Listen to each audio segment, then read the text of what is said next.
Okay, so I think we're recording this. It says it started on my end. Okay. So this one had been designed already and sent back to me because the guy who designed it put all 8-port terminals in.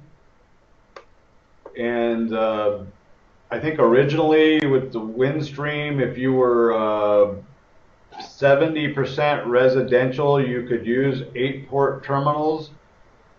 But then later on, they said all businesses will be fed with 4 ports. Actually, they said all businesses will be fed with a 1:32 split ratio.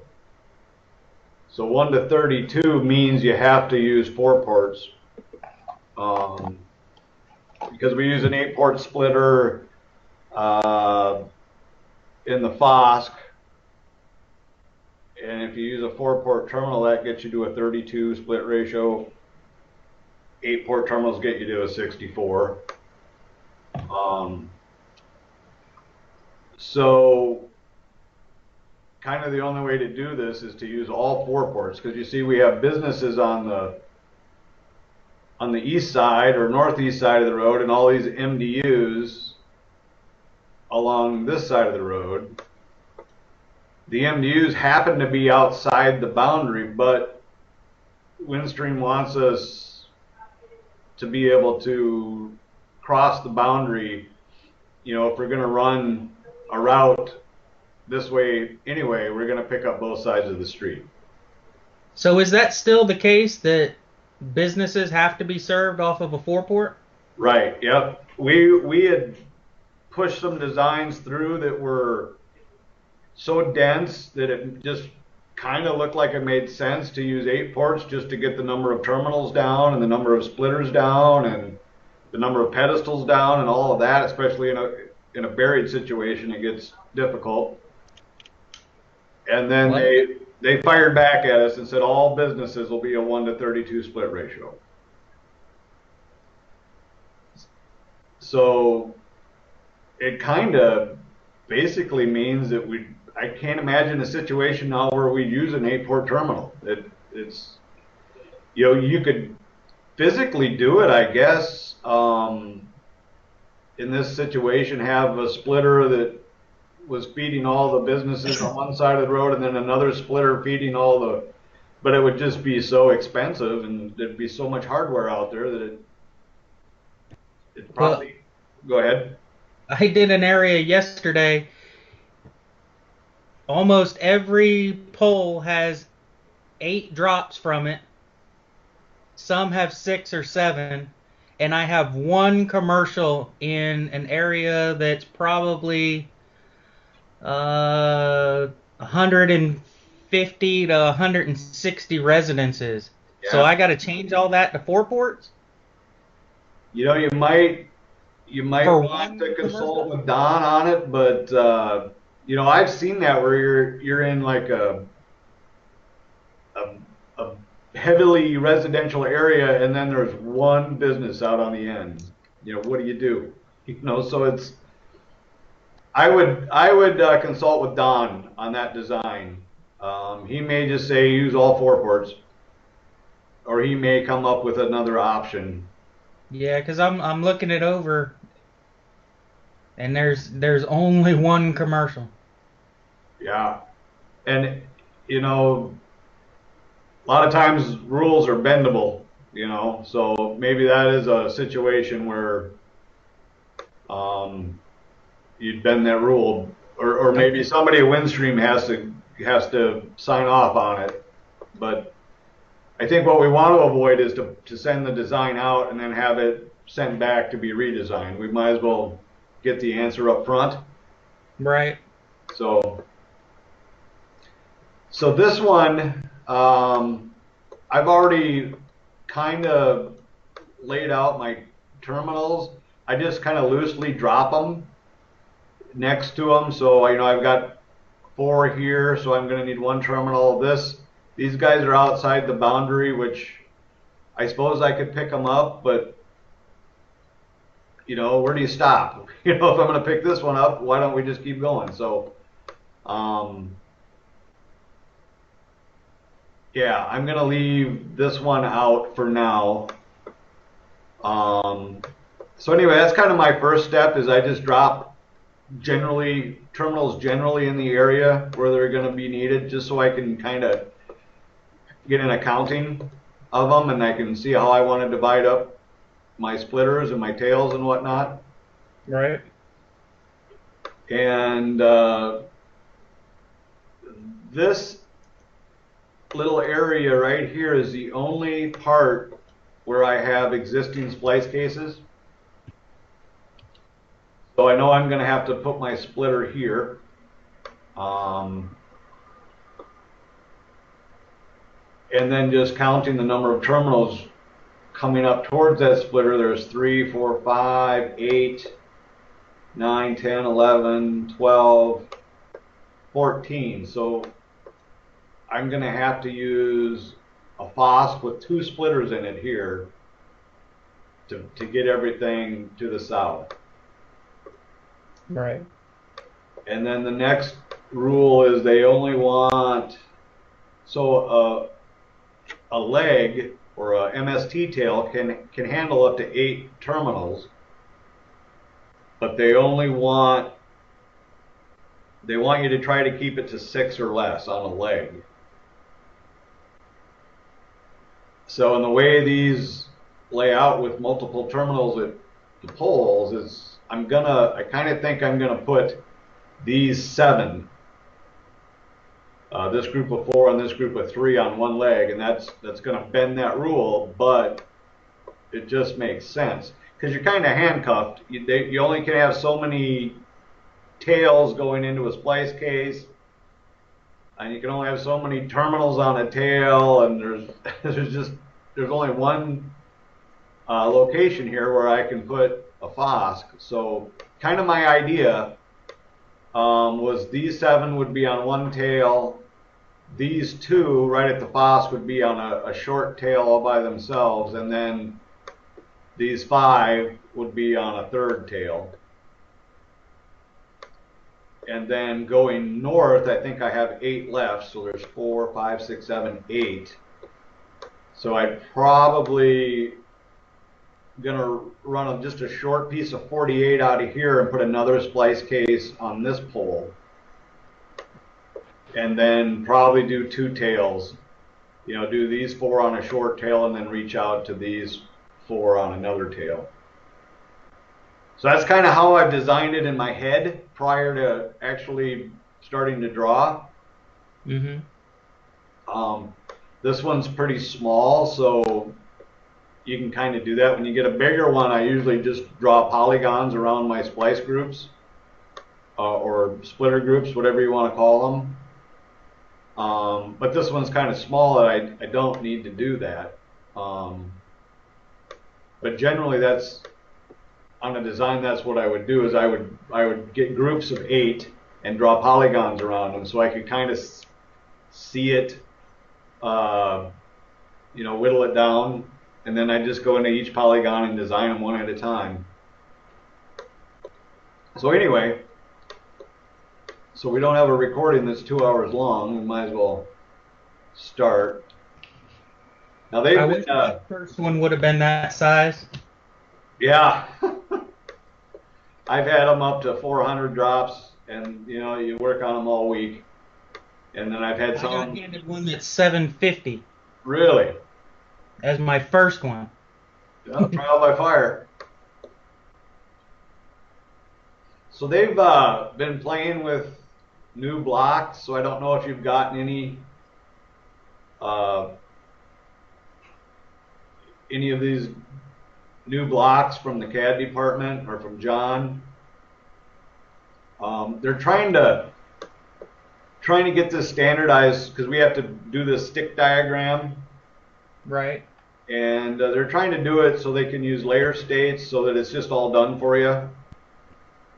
But the blocks have kind of been around so long that they're not always on the right layer. So in addition to that, they've gone to this, everything, all the terminals and PEDs have to be in red and for success based. Do you understand the idea behind the success based? No, that's A new foreign one. word. So basically the short answer there is they're only gonna, when they initially build it, they're only gonna put the splitter, your main 1x8 splitter and splice case up and splice on the dongles. All the tails and the terminals will be based on subscribers. So none Okay, of, so once they make the sale, okay, I yep, get it. yep. So, and then, so green is what will be built right away. Red is the color code for success based. And then blue is for existing. So in this case, I'm going to grab this call out and this splice case to kind of get started. So I'll just do a Control C to get that on my clipboard. And I'm going to assume that this splice case is on this pole. Kind of hard to say for sure, but I'm kind of going to guess that this one's on this pole and this one's on this pole. Would make sense. I don't know what this number 1 here is. Guys, we could get down to Google Earth and look at those poles and see if we could tell, and we might do that at some point just to make sure before we get too far along. So this call out, I hate it that it's 2 separate objects. So I always take this one and copy it and just add a line here. And I can see that that top one, if I look at my properties, it's at a text height of 8, the big one. Mm-hmm. So I can delete that one and I can just highlight this and up in here change that font size to 8. Now I can move the whole thing around without having to move 2 different objects. That's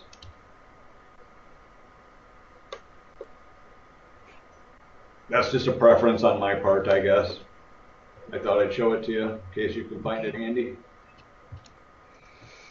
So here's the original design.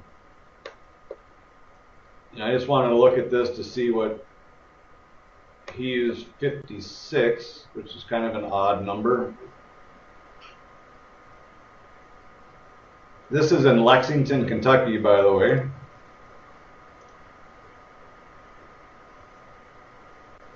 I just want to pop on the SharePoint, see.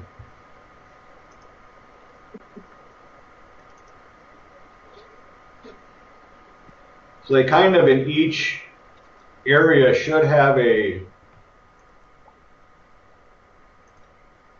file that kind of keeps track of the IF numbers or the FOSS numbers.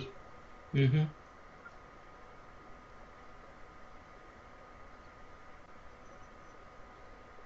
So SS is Steve Smith. I don't know if you know Steve or worked with him at all. No.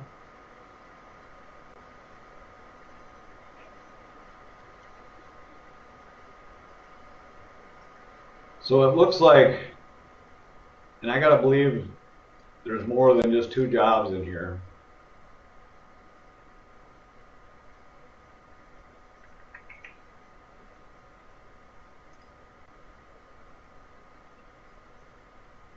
Okay, this one was, I think to be safe, I'm gonna just take FOSS 200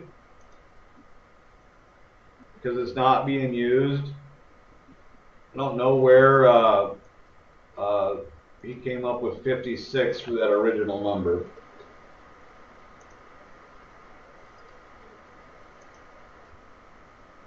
And there's already a 56 on in that tracker right there. So just the idea is we can't duplicate.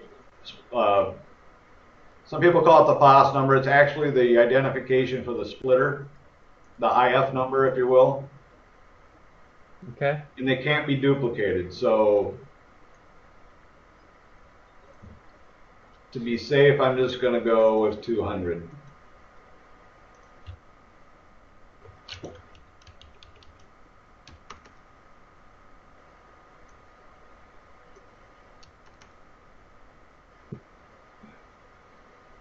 And since this is an existing splice case, the call out is WHAPO. And for the existings, we don't have to call out the size. And I have to assume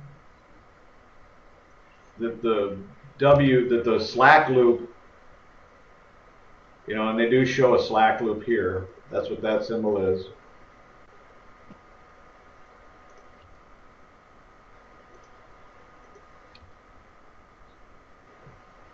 So you understand the callouts, the WHAPO versus HAPO? I get it, but I don't know what they all mean. Right. So on the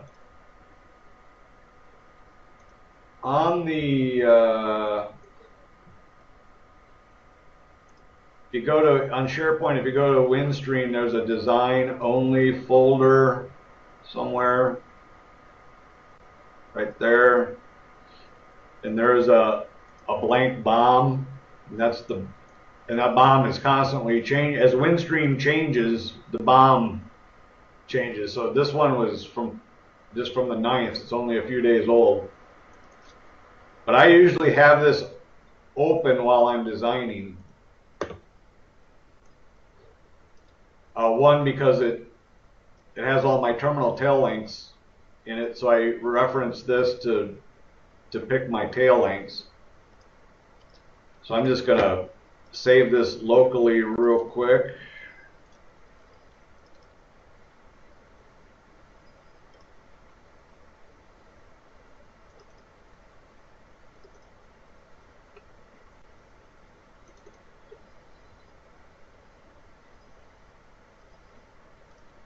So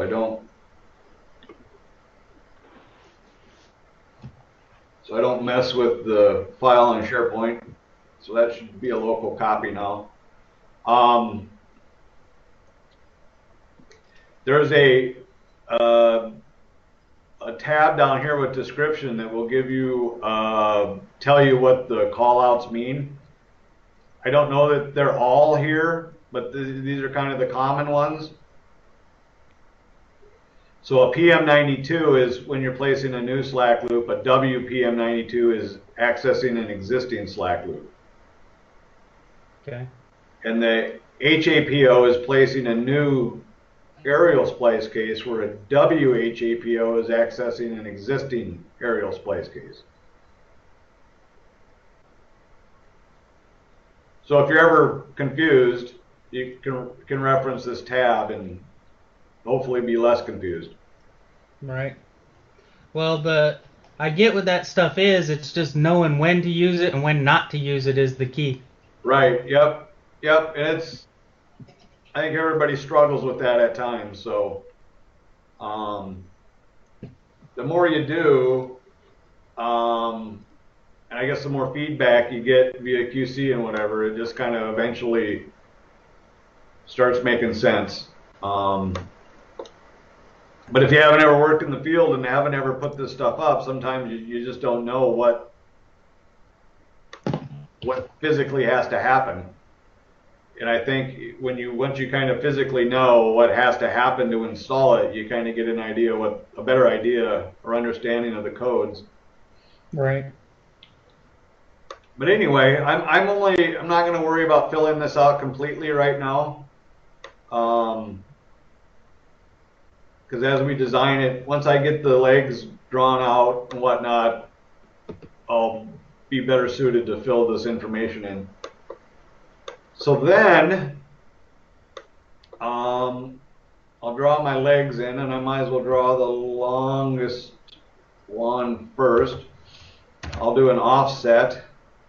And I usually use an offset of 3. Doesn't always work out. It depends on the scale of the drawing.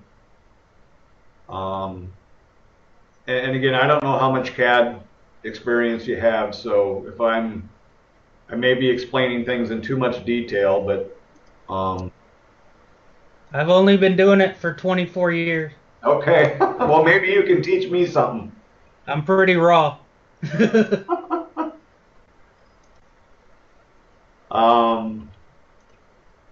So I'll offset that and move it to the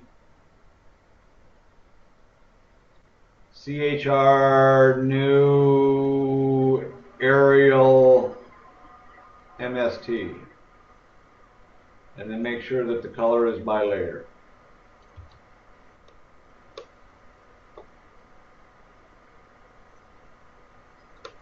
So that's confusing because I have this other red line which is my boundary.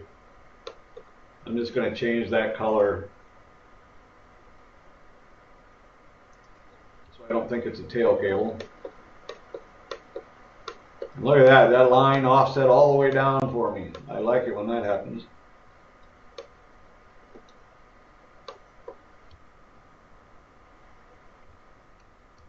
Yeah. If you see something that I'm doing that there's an easier way to do it, feel free to educate me.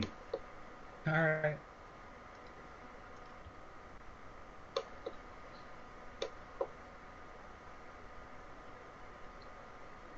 So I think that one will stop here.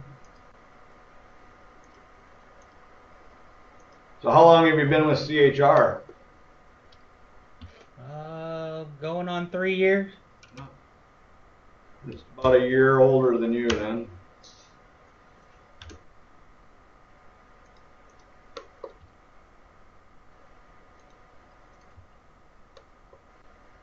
So I think this one will be my short one.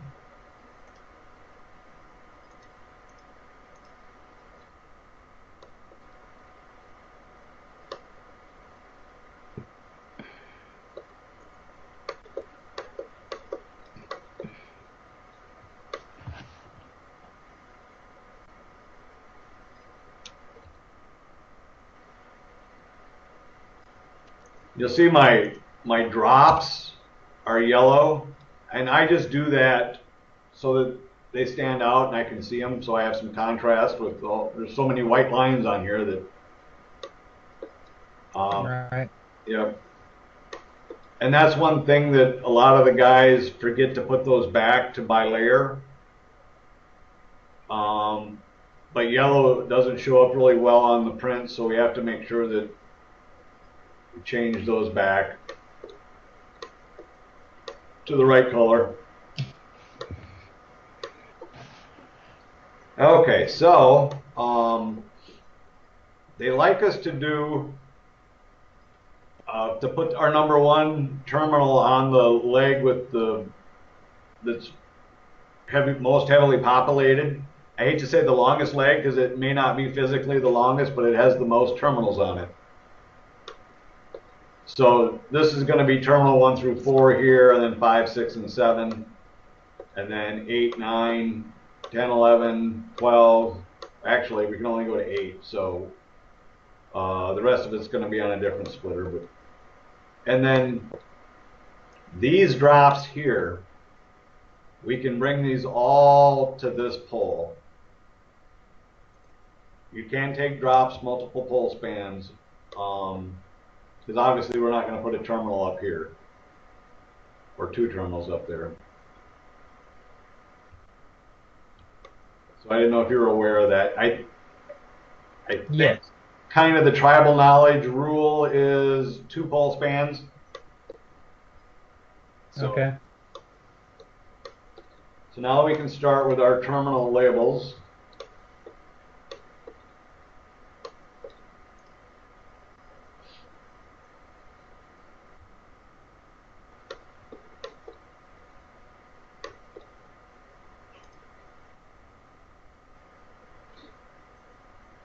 which these have been kind of evolving too. So this one will work for aerial or buried because it's got enough attribution or attribute fields. Mm-hmm.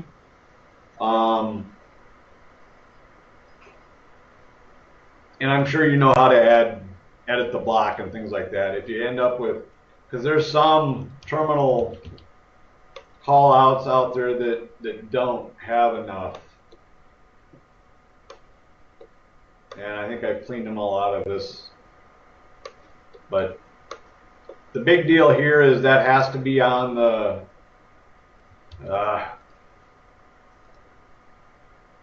it should be on the success-based.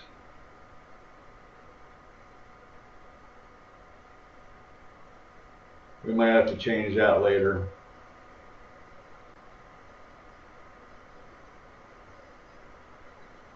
I would think it should be on the success units layer, but like I say, they've been dinking around with these, so I don't know. The big thing is that it's red.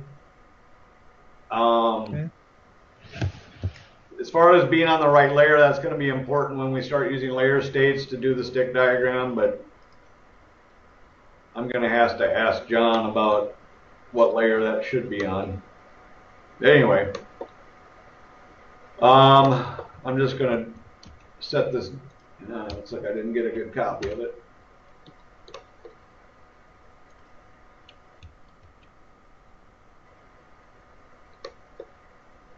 I'm going to set it down here for now. No particular spot.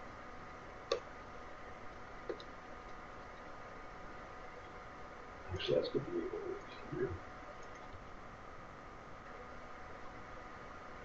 So these little circles I just draw around it so I can spot them.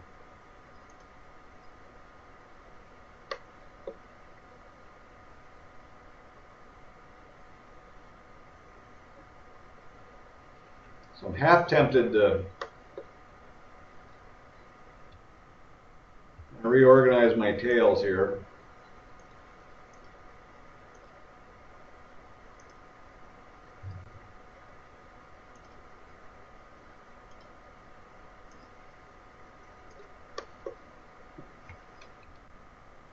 Doing those.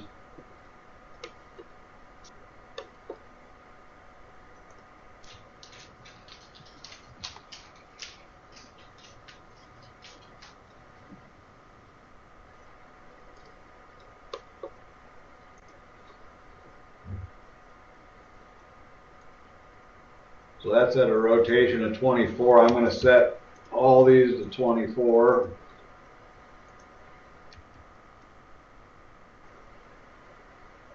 This is so heavily dense or congested. I think the first guy that tried to design this tried to squeeze all his callouts right in here, and it just became a mess. And I think we're perfectly fine to kind of get them out and away from all the busyness that's going on here. Right. So I like to do one at a time. I know a lot of guys will do things like this and put all these blank ones down and then fill them out. And I found that through QC, that's where mistakes get made, where things don't get completed, or you get a phone call, or you walk away for a little bit.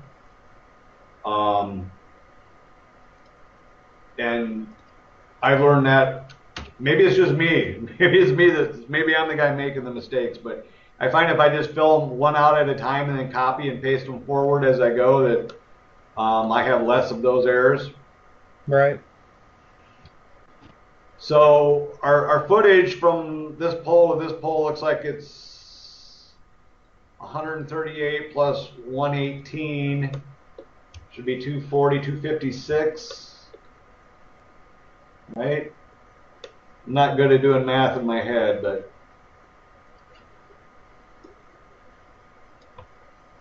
I made a spreadsheet that figures this all out. Yeah, yeah, and that's great, and I've done that too. Yeah, Um, 256. It even picks the right tail for you to use. Oh, does it? It'll grab a tail from the bomb. Yeah. Yeah, well, email that to me.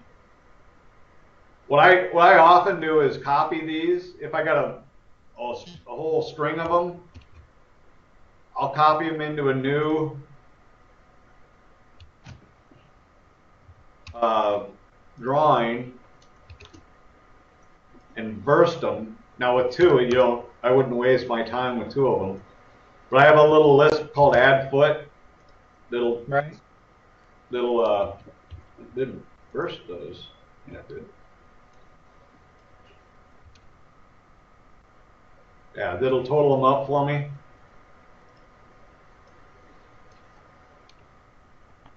You've got that list? Yeah, I do. Okay. So 256, the new rule from Windstream is to add 50. So 306. Well, okay, yeah, my sheet it still goes by the 10% and plus 20 or whatever, so Yep. I need to update it, but You need to update your formula. So yeah, and then we go to the next size, which would be a 350.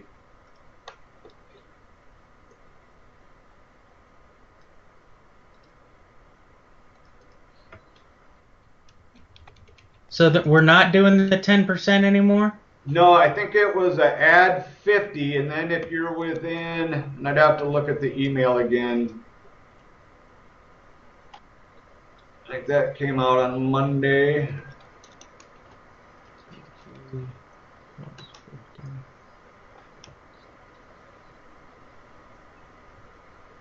Yeah, add 50, and then if you're within 5 feet of a tail, you'd go to the next size up. Let's see. Yep, you were on the email Tuesday at about 350.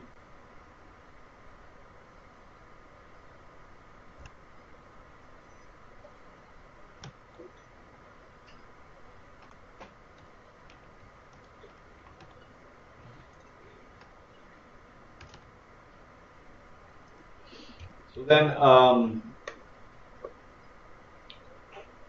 the when putting multiple terminals on a pole, uh, the pole number thing has been kind of a moving target too. Um, and I think they've settled in to we use the actual pole number, which starts with the lead, which in this case is 28930 / at 2119. The deal is when we do multiple terminals on the same pole, they all have to be on the same leg. So you couldn't put two of these on one leg and two on another. Not that it's physically a problem. The problem is in Windstream's record keeping, the L routes and potentials. Mm-hmm. They can't have multiple pole numbers. So a pole number can only show up once in their database.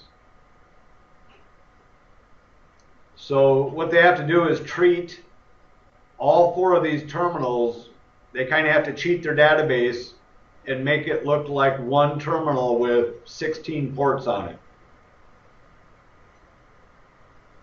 just to get it into their database so it doesn't cough up a duplicate error. So yeah, before we were adding .1, .2, .3, or A, B, C, D, and they don't like that. They want them all on the same pole number.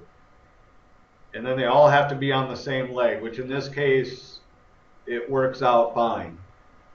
Because we were going to put them all on the same leg anyway. But it can get tricky sometimes, because if this was terminal 8 and this was terminal 9, they couldn't be on the same leg.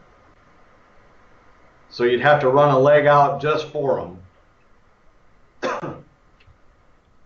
So anyway, that's something that's been changing over the last couple of weeks, and I just wanted to, I didn't know if you were aware of it or not. That's new to me, so. So this is going to be 200-01. They also have done away with the IF.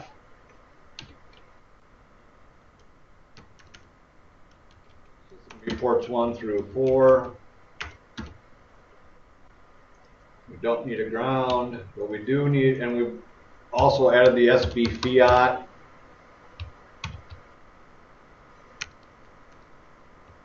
I don't know why.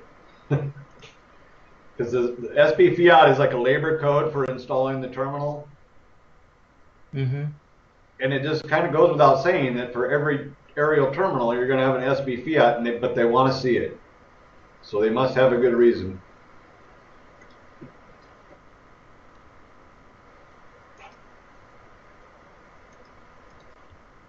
So that's what it should look like when you're done. We used to have IF prefix on here, but they don't like it. The only place you want to see the IF is here, which we can fill that out. That's going to be a 1 through 8 because it's an 8-port splitter. That's the only place IF shows up, is in this call out at that location. And that's something that's new as of the last week or 10 days. So anyway, then I'll just copy that one down here. And he's going to be a 10-footer. The same pole. Number 2, ports 5 through 8. And the SB Fiat is for a 10-footer.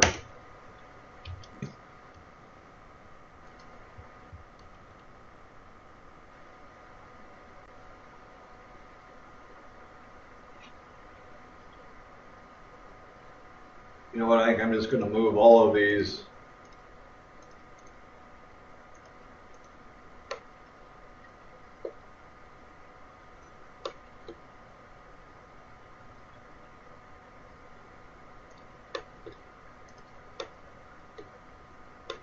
Well, that's one hell of a fiber assignment. It's in my way, so I'm just going to move it.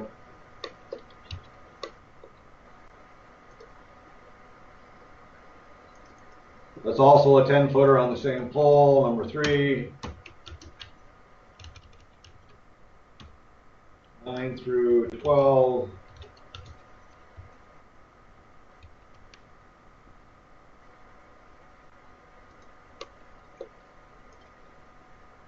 And number 4,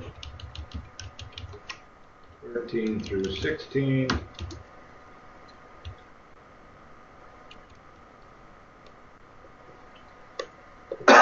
Excuse me.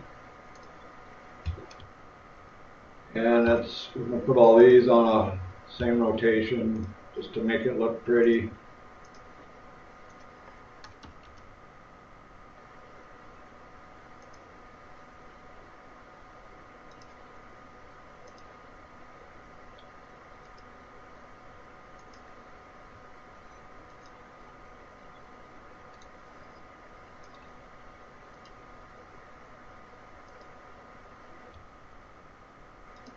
So where'd you work before CHR? Time Warner. Ah.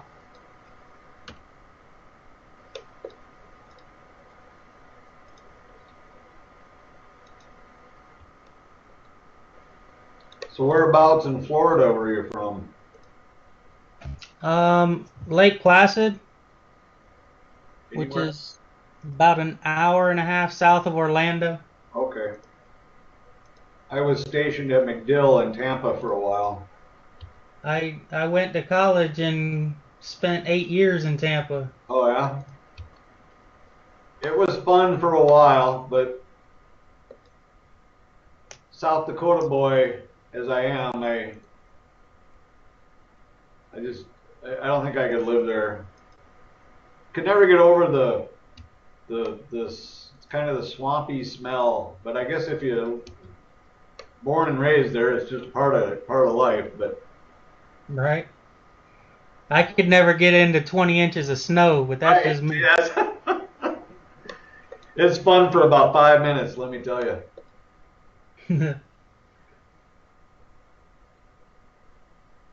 So it looks like our footage there is 114 plus 50 is 164, which gets us to a 200.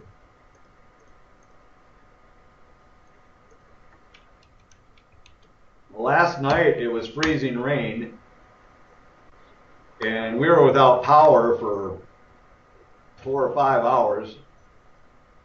Wow. Which we had to have a generator going to keep our sump pump from flooding the basement, or keep water out of our basement. So that was a little trying.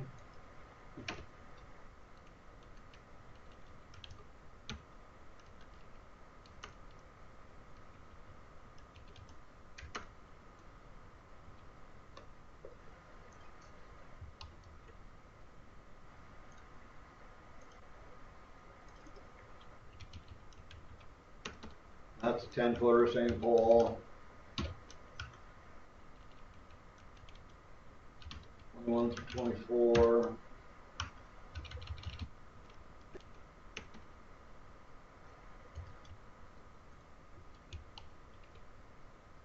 Any of this you have questions on, or like again? No, I'm pretty familiar with this part of it.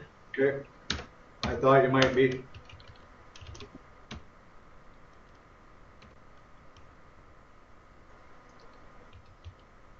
So that would finish out that leg. There's things I don't like. They want the terminals pointing at the call out, but it's so congested in here that, I mean, that's, I think the only other thing I could do is maybe flip every other one 180 degrees and have the stagger them. And I might do that when before I publish it.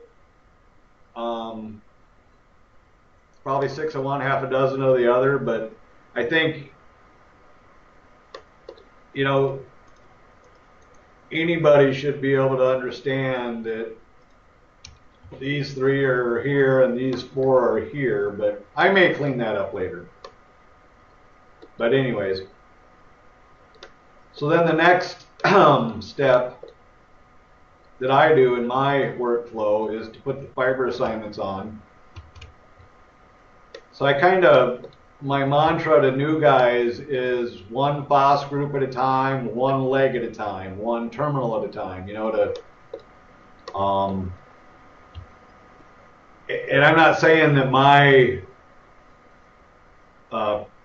process is perfect or exact or the one everybody should use, but if people come up with a better process, I'm all ears to. But this is just kind of the way I do it. I do my terminals, draw my legs in, my terminals, label my terminals, do my fiber assignments, and then I move on to the next leg. It just keeps me from having those little magenta circles on my QC that I missed a call out or whatever. So.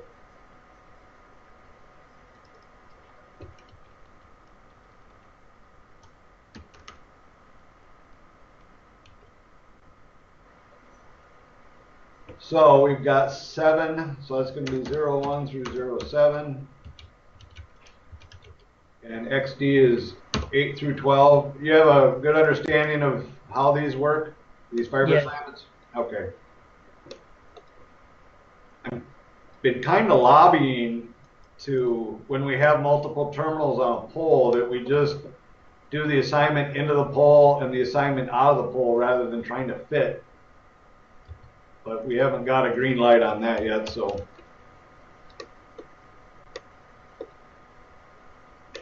It just gets so convoluted with callouts.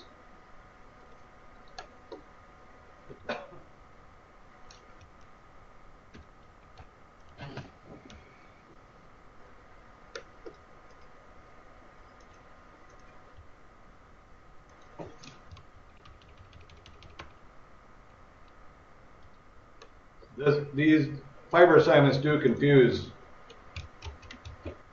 people at first if they haven't ever done them before.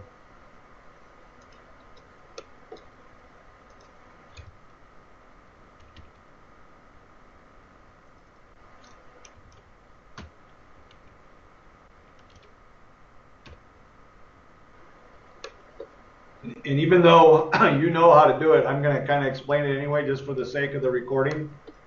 Okay.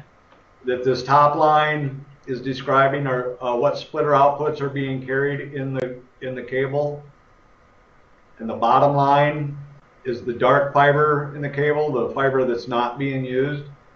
So 2 through 7 is a group of 6 fibers. So splitter outputs 2 through 7 are going to use 6 fibers on that cable, which leaves fibers 7 through 12 dark.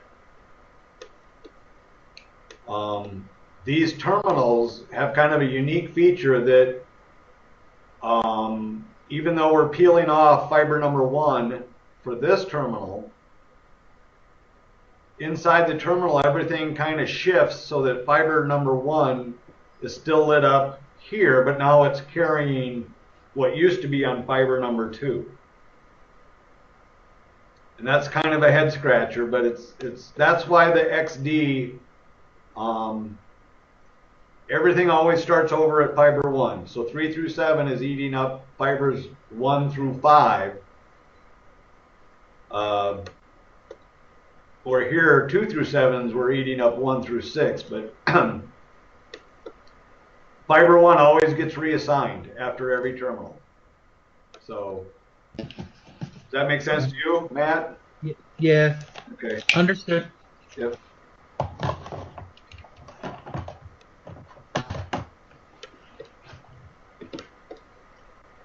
So even people who have done fiber assignments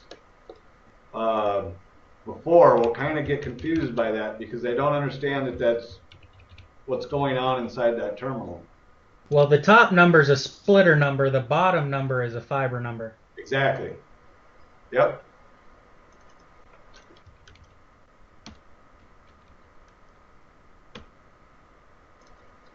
There's a video on indexing terminals on the CommScope website that kind of shows how that shift, how the fibers all get shifted back to position 1. Yeah, I watched that. That was good.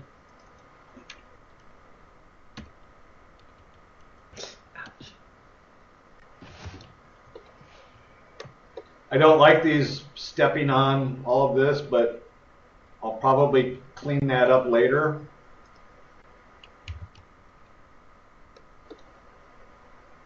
But for the sake of time,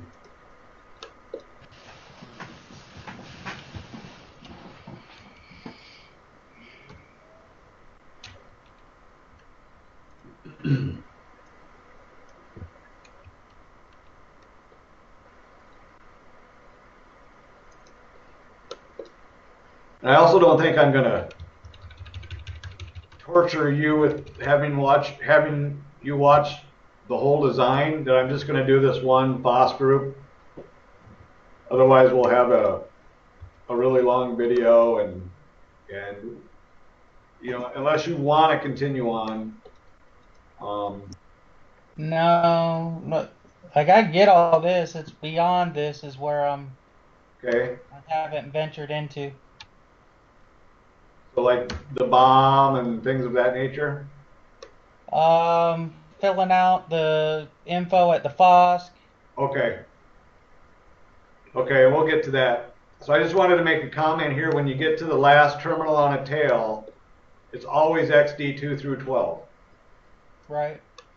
And just for the sake of people that are new that might be watching this later, that you'll see that our XD, the first number in our XD count always decrements as we go down. And we should always end with 2. The first number in our fiber or in our splitter assignment always increments as we move down the cable. Last number here is always the same as the last terminal number, which in this case is 7. And this number is always 12 because the tail fiber is always a 12 fiber cable.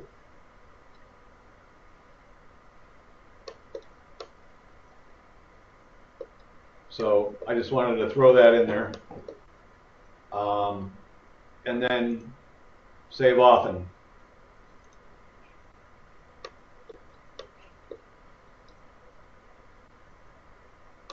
So I think with that,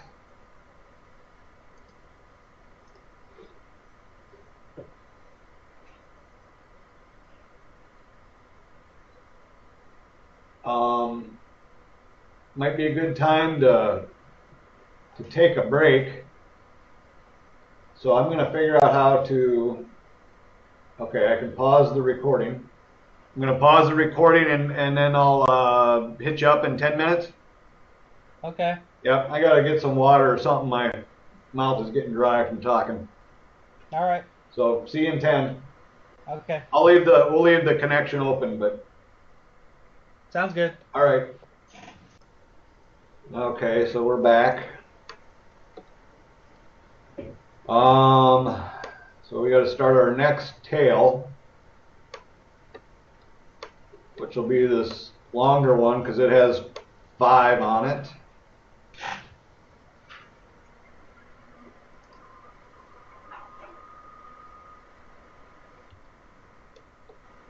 Can't remember what that rotation was. It was 24. So we'll put these two at 24.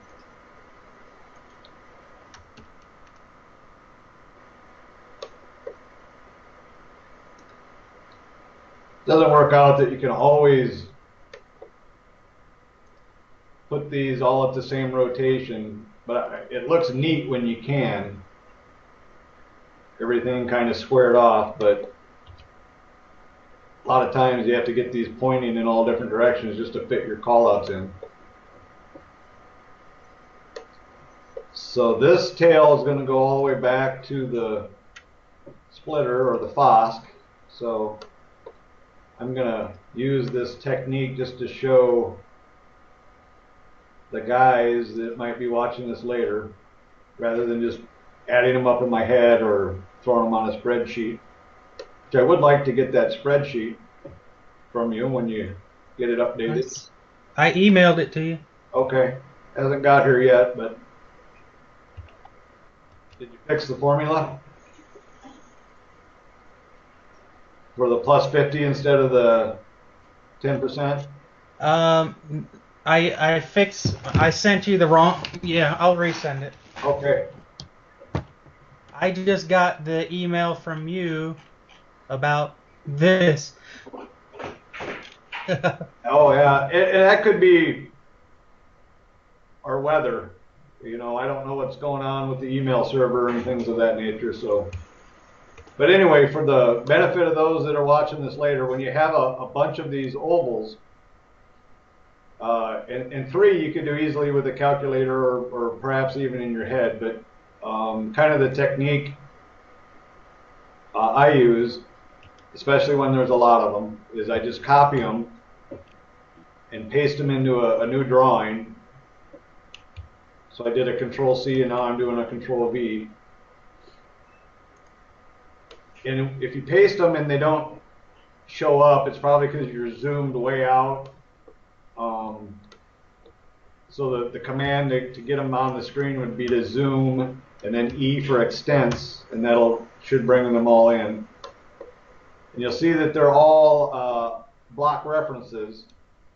So to turn them into text, we just select them all and do a burst. and that turns the numbers into a text. Then we can just circle them all and run our add foot list, and that'll total them up. So 386 plus 50 feet gets us to 436.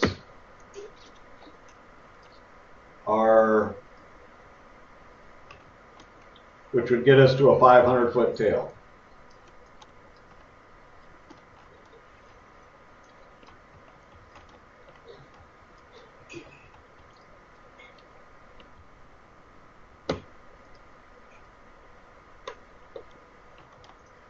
So this first leg, we used up 7 terminals, which not only filled the leg, it also filled the splitter almost. The splitter has 8 outputs.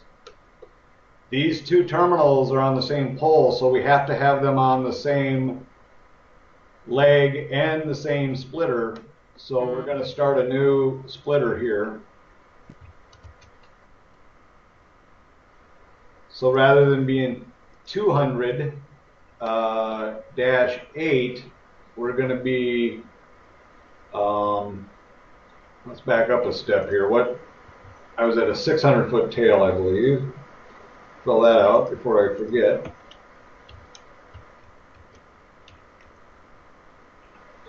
And our pole number is 28,930, 2135. And we're going to be at 201-1. So this will be the first terminal on the next splitter. So it'll be 201 ports 01 through 04. And our SB Fiat footage is the same as our tail footage.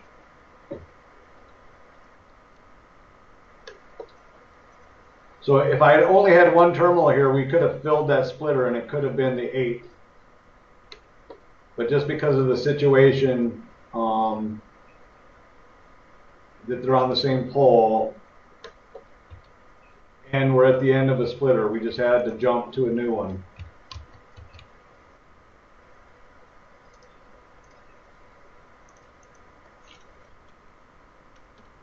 That'll be a 10-footer on the same pole. Terminal number 2, 5 through 8, and a 10-foot SB Fiat collet.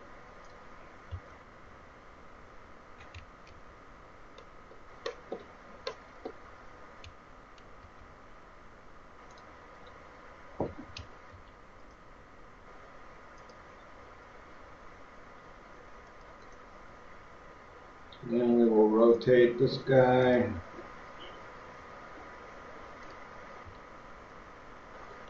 .7 degrees.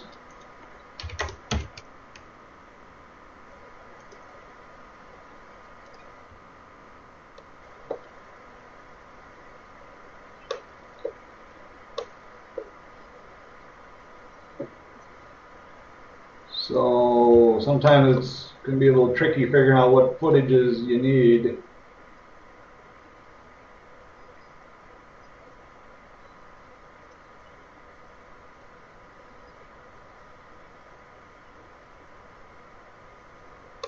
Kind of weird here. I mean, we got 54 to this pole, then 88 to this pole. I don't know what this 22 is necessarily.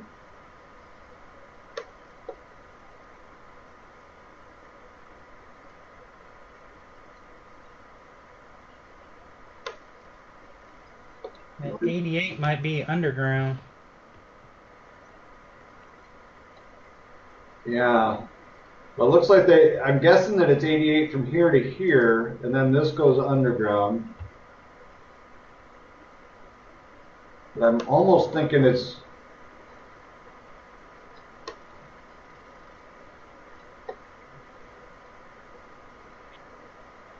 You know, because I can see on this copper is 110 feet from...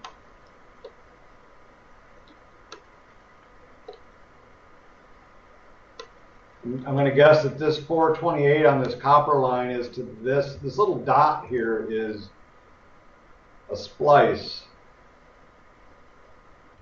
And I think the way these copper callouts work is it's between, the footage is between splice points.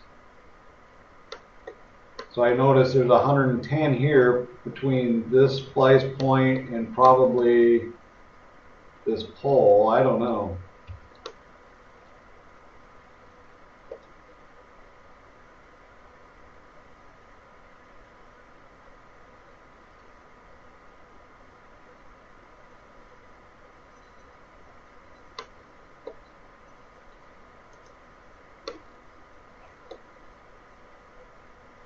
And it's always better to be too long than too short.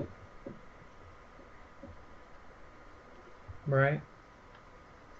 And another thing you can do, now this won't be an accurate measurement, but I'm using my distance command,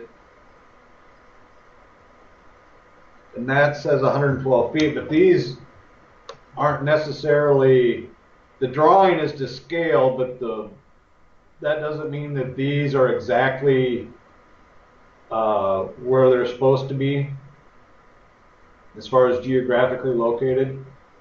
Right.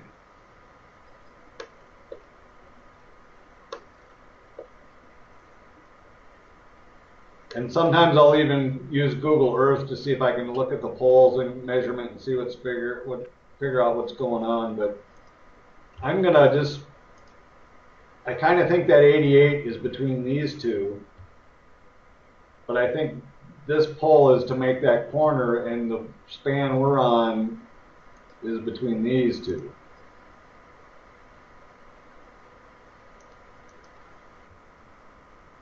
But I'm going to throw that 22 in there also, just in case.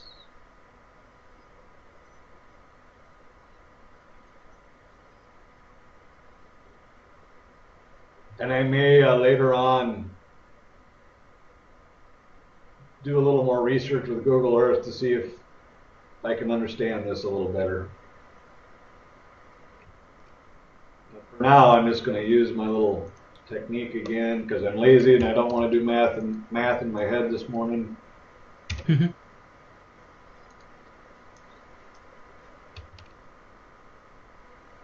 190, which you may have already figured that out in your head. 190 plus 50 is 240. I'm going to go ahead and bump it up to a 350 just to be on the safe side. So that should give us plenty of room.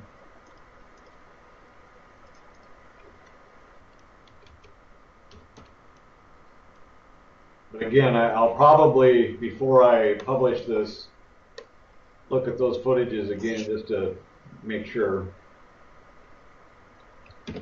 28930/2143.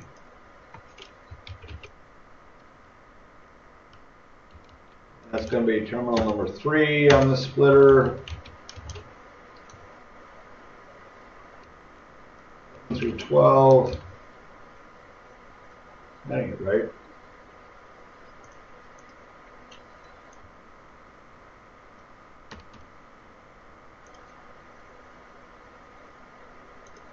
Should be 9 through 12.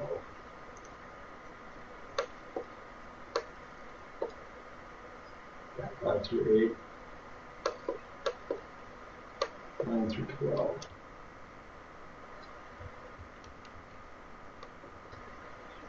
And get rid of my little circles here. And this will be a 10-footer because we're on the same pole. 4, 13 through 16.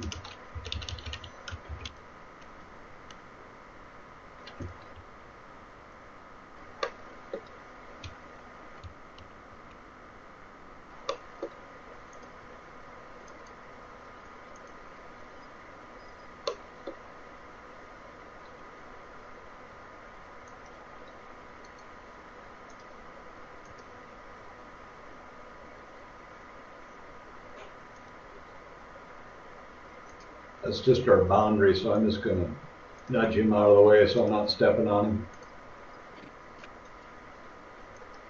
Ah.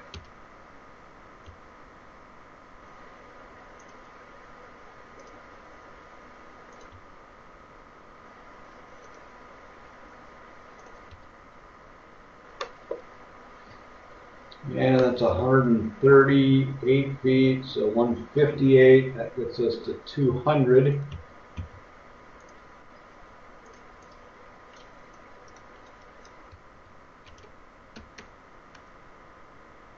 And then the new pole is 28, 9, 30, 2151.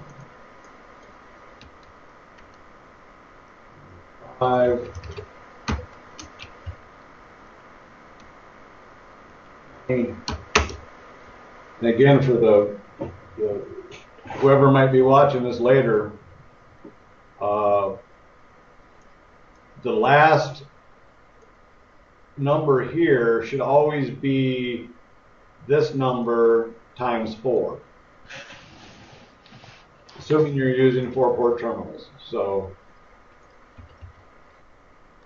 it's kind of a way to self-check yourself if your numbers get off.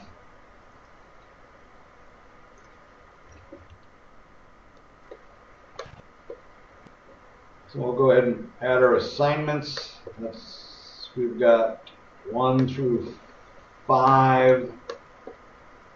I'll grab an old assignment.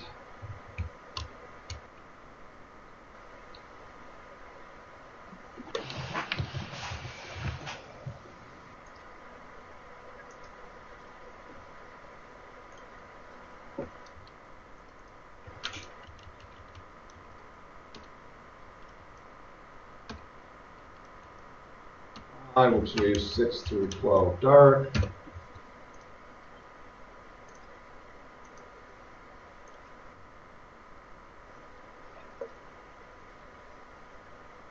One thing I should note is the first assignment on a leg, they want to get that close to the FOSC.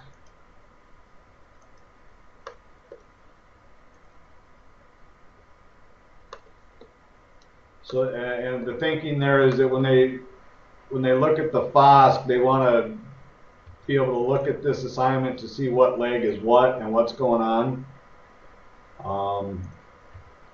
And again, for the guy who has to do the splicing inside the splice case, that way everything is close and he doesn't have to look all over. And I think that's in that email, the same email that had the new rules for figuring out our tail lengths. Also said something about making sure that your first fiber assignment call out is close to the FOSC. Yep. Which I hadn't done that on the first one, so I just fixed it.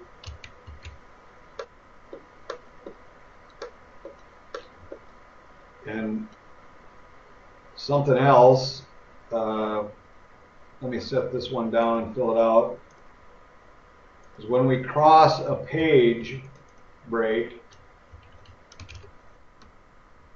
we should repeat fiber assignments, and I don't have my page map flips turned on.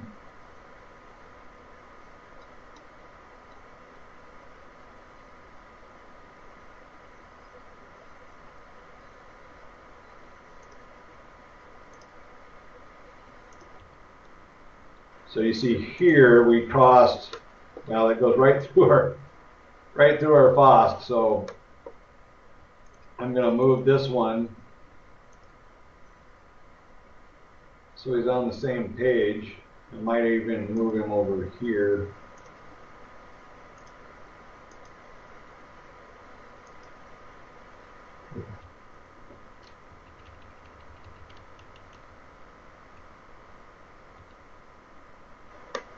This always works out that the page breaks are right where we don't want them to be.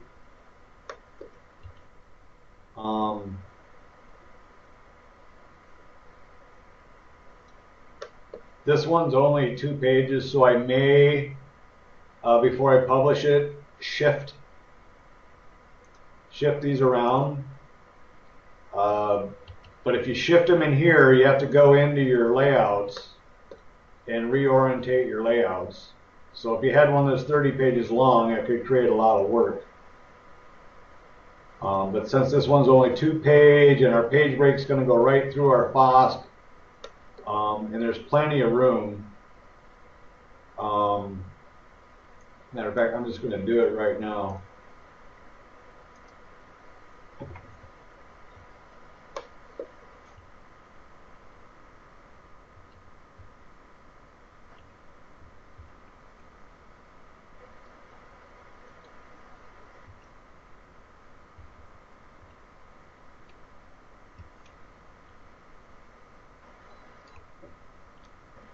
Right there for now. So you'll see that has screwed these pages up. Might as well fix those right now while I'm here. So I'm going to use the zoom command, and inside the viewport just reorientate the pages.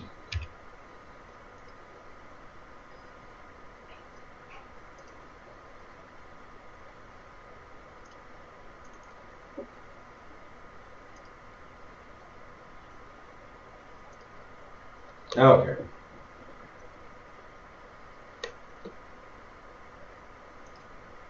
So I think I set my first one down over here, filled it out.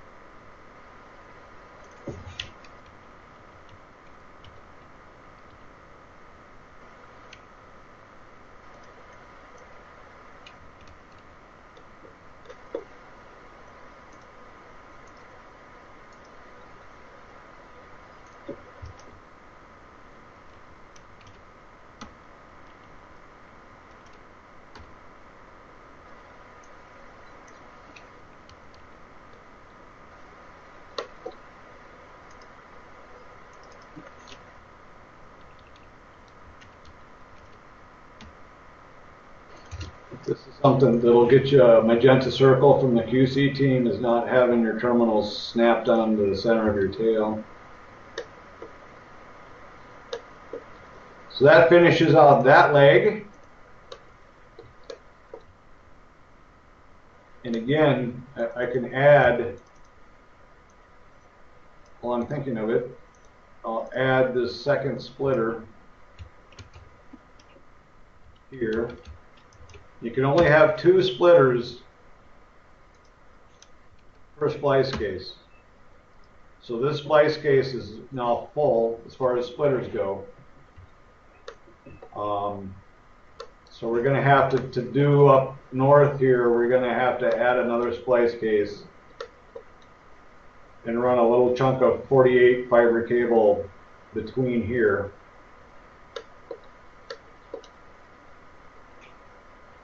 So we've got one more leg. It's a short one with 2 on it. Ouch.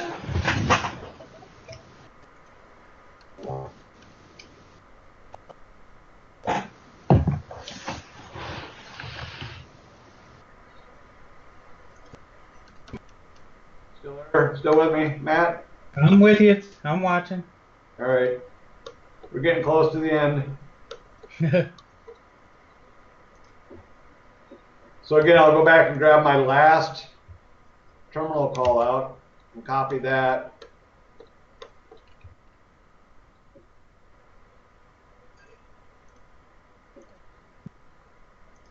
And these are right at the same pole that the splice case is on, which I'm assuming is this pole.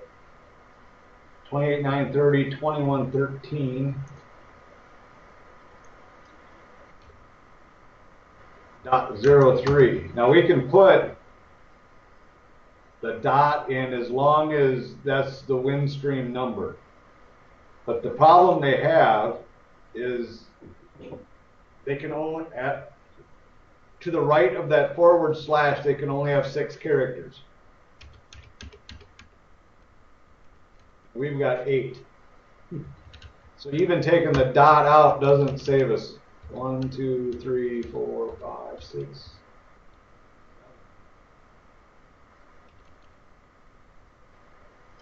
So I'm going to take the 0 out as well. And I'm going to leave a note.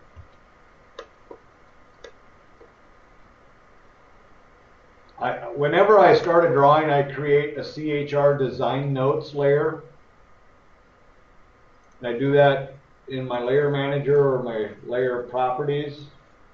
And I'm sure, Matt, you know how to do this, but for the sake of others, this button here is to create a new layer. I always do it in all caps just to follow the same layer naming convention that CAD likes. You can make it whatever color you want. I just choose magenta, some shade of magenta. And this is the important part. In the plot column, you click it so that you get the little no symbol on there. And that means it won't print. So even if you forget to remove a note, it still won't end up on the client's prints.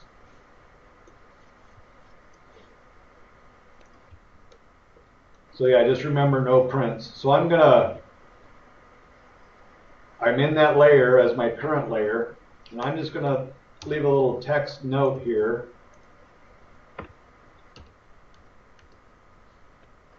And say pull number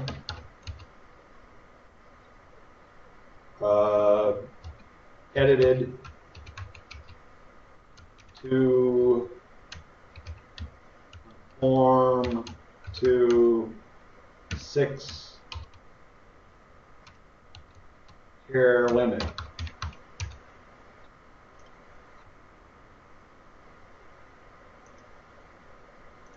So hopefully when the people that fill out the LRoute and potential forms, if I didn't do that right, they can fix it. But I believe this is right because we have only 6 characters to the right of the slash. And that's a limitation on WinStream's database. Must be an old database.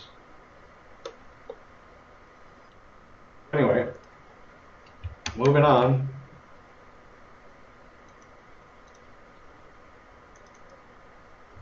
The footage should have been a 10-footer.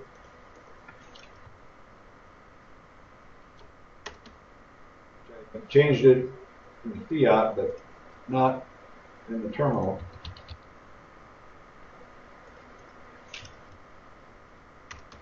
Second one will still be a 10-footer. The terminal 6, 1 through 24.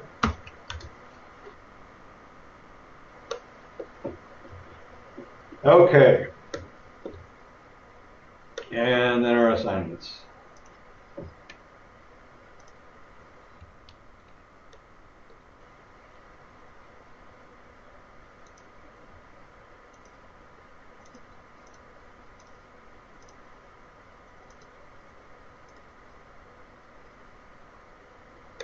What was that, 5 and 6?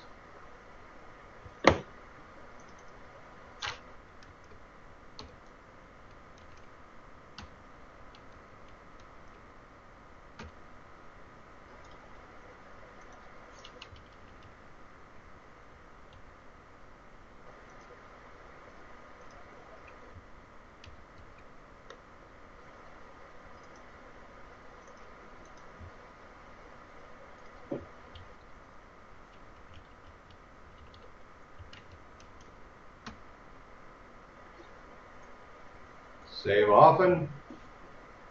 Okay, so we have 7 terminals on our first splitter and 6 on our second. So we have a total of 13 terminals and 2 splitters. So that's going to be 15 splices, HO1s. Again, the A is for aerial. So if you were doing this buried, that would be a B. Does that make sense to you, Matt, how I came up with my number of HO1s? Yes. Okay. So we also know that we're going to add a splice case up here because we're going to need another splitter. So we're going to run that little piece of 48 up here. That's going to add one more splice. So that's going to change 15 to a 16. Even though I haven't drawn that in yet, I know it's going to happen. Right. So we have 3 tails coming out of here, so we have 3 dongles.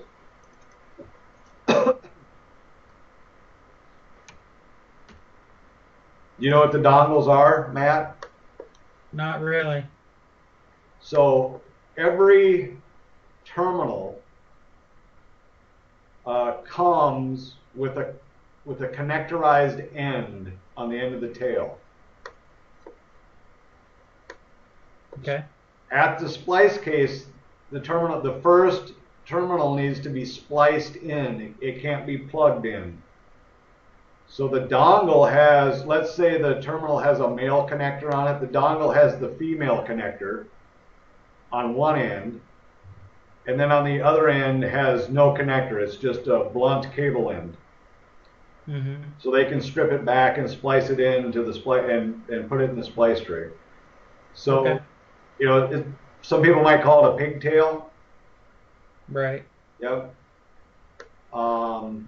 So that's what the dongle is. Some people get confused by it, but that's all it is to turn that connectorized end of the terminal into a bare fiber end so it can be spliced. Okay. So the rest of these terminals all daisy chain together. One gets plugged into the other. Right. So the only splicing going on is in here. Everything else is plug and play. So you had said that it's filling out this that you were probably less familiar with than what we just went through. Right. What's the WPM? The WPM 92 is accessing an existing slack loop. So that requires labor. In an aerial application like we're doing here, that slack is stored on probably snowshoes up on the cable. Uh-huh. So that has to be taken down with, I don't know if they use a bucket truck or whatever to go out there and unlash that and take it down to the ground so that the splicer can take it inside his van or wherever he does his splicing and do that. And then that's got to get coiled back up and put back on the line. So that involves labor. Okay. So the WPM 92 is the code for accessing existing slack. So in these little symbols here that kind of look like an omega or a donut sitting on the table or whatever you want to call it, but right. That's the existing slack loop. Okay. You're not always going to get the magenta circle is the existing splice case or enclosure, whatever you want to call it. So the WHAPO is the labor for opening that. Because I think when you open that splice case and then you close it again, it's got to be resealed, and there's some labor involved in it. Right. So the WHAPO and the WPM92 are both dealing with the splice case, existing splice case, and existing slack. So basically, whenever you see a W in a unit, RUS code or RUS unit, Whenever you see a W, it's something to do with an existing. So if we were placing a new splice case, in this case it would just be an HAPO.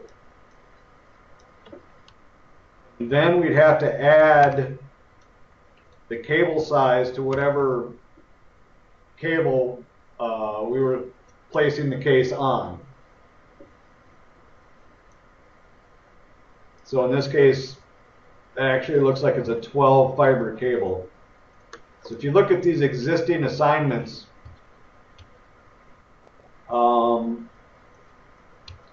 this tells you that there's 1,000 feet of 12 fiber cable here.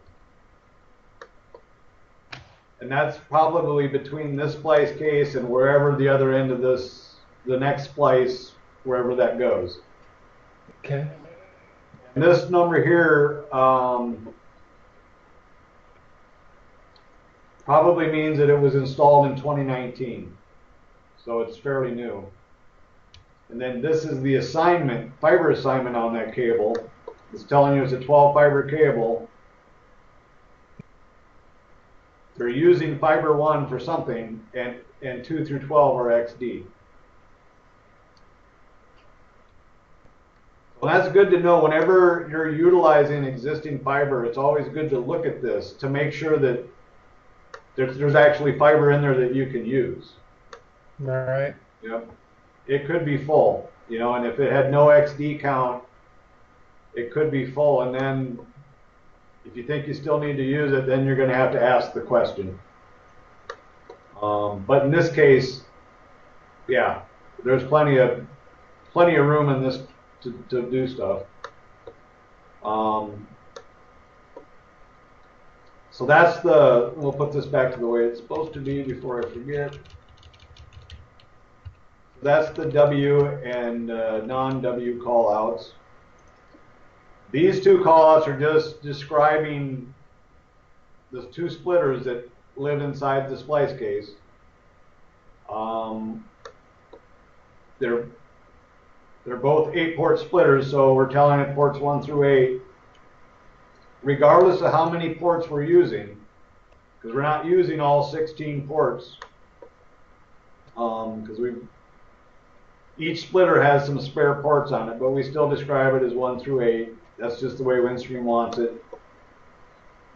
And then down here we're saying we have 2 1x8 splitters. So it's kind of extra redundant information, but that's it.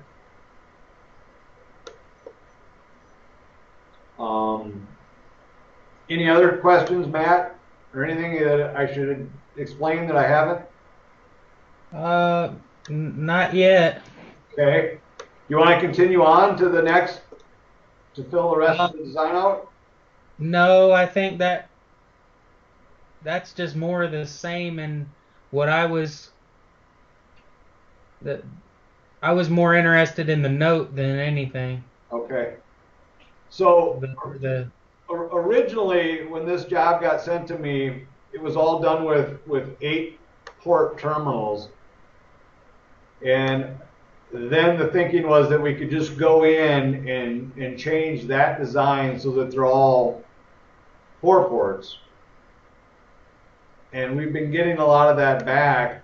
The idea there was we were going to have to add the second splitter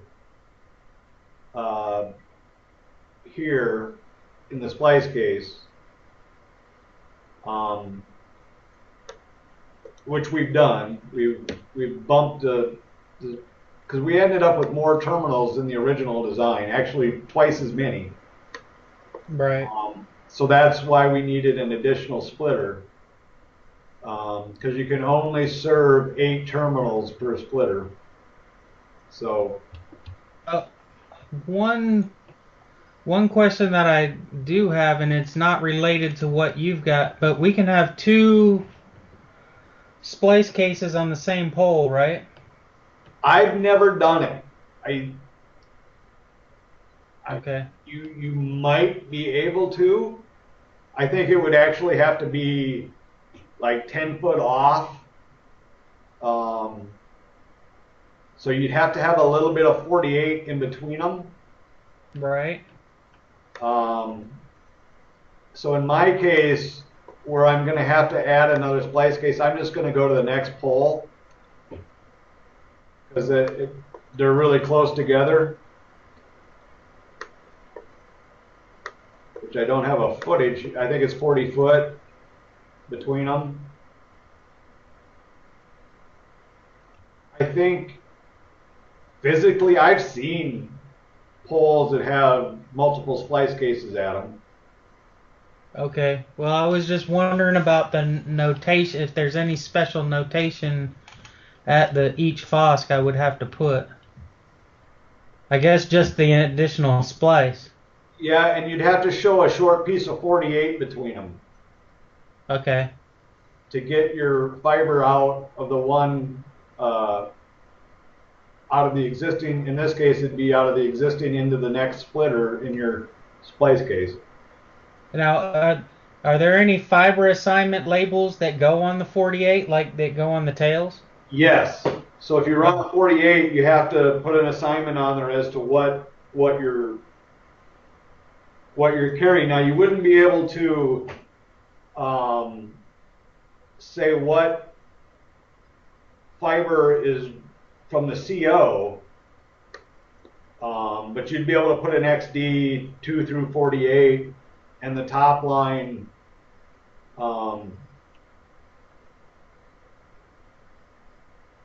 So like if you look at this assignment, I believe this is the head node, the first splitter in there, and I'm going to have to go look at my splitter to make sure. But in this case, the first splitter here already exists because it's the head node splitter. It's been installed already. Okay. So this code, LEHZ, matter of fact, let's just look at that file real quick.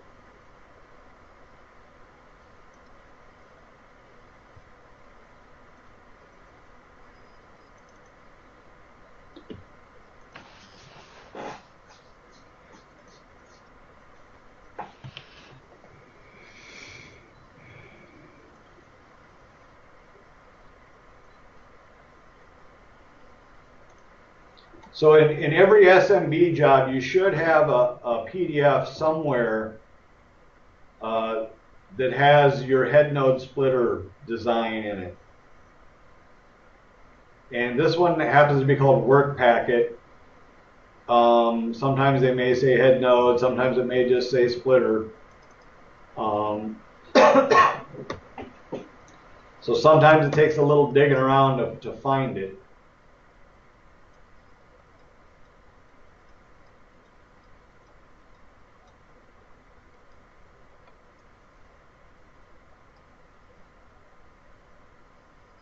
So this is it. This is our head node splitter location. It's a 1x8 splitter.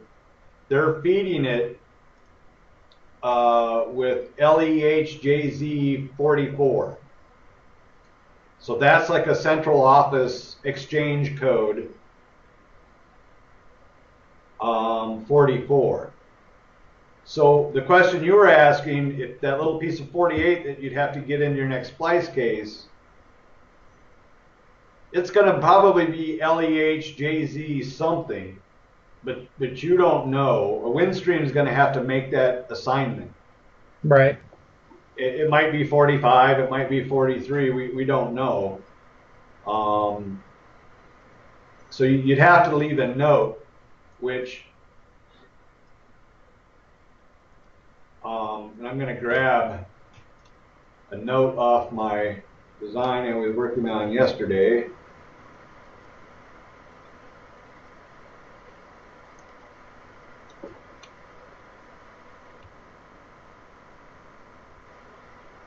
So at every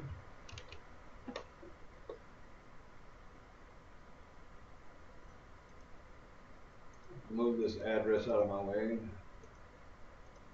So I always leave a note at the head node splitter, and I'll have to, and this is the job track number, which is the long 7.2 number, or I guess it's not always 7.2, but it's this long number that comes with every project.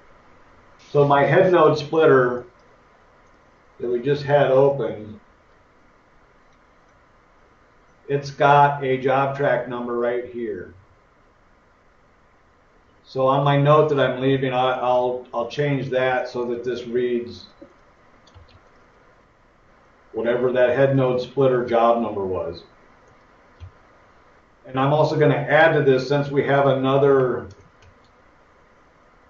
splitter, I'll add to this note, requires one additional, and I'll fix my spelling here later, feeder fiber.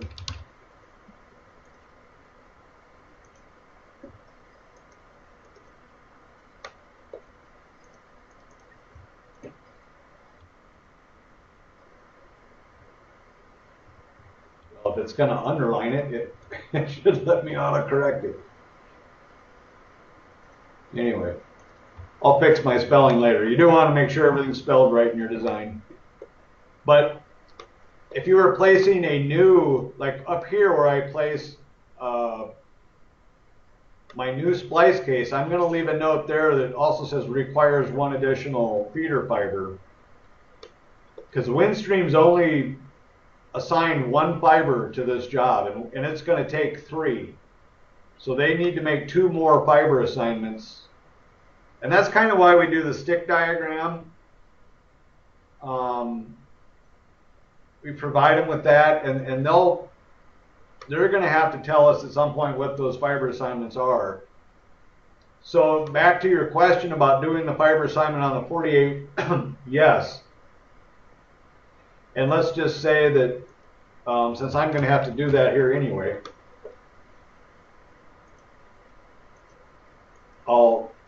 it's going to be here. I haven't run it yet, but I'll put down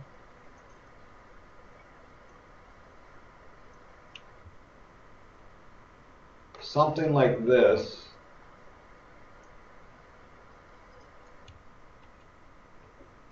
And I'll just put placeholders in there, and I'll say XD 2 through 48.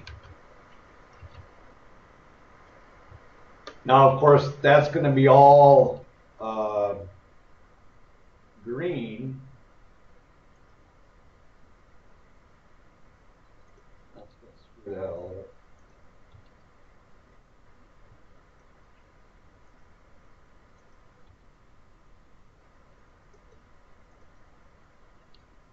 I'll fix all this later. just kind of for the sake of example.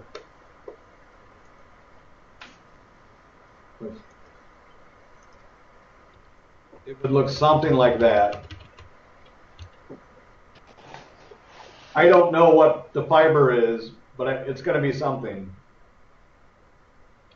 And it's going to be green because they're actually going to have to place it.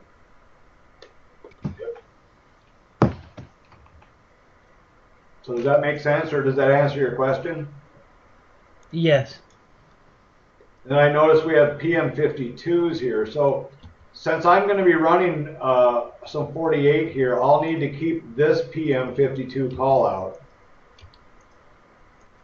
If I had PM52s anywhere where it's just tail, those get deleted. So any PM52s or place strand or WSEA type callouts, those all get deleted off the design if it's just tail cable. If we're running 48 fiber cable, we need to leave those and account for them in the BOM.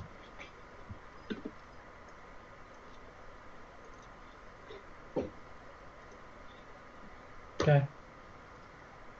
So any other questions or anything you want me to clarify? Not yet. All right. Well, feel free to reach out or give me a holler whenever something pops into your head or you get stuck. Okay. But I'll let you get back to whatever you were gonna do today. All right. All right, and like I said, give me a holler if you need to. All right. Thanks. Yep, bye. Bye bye.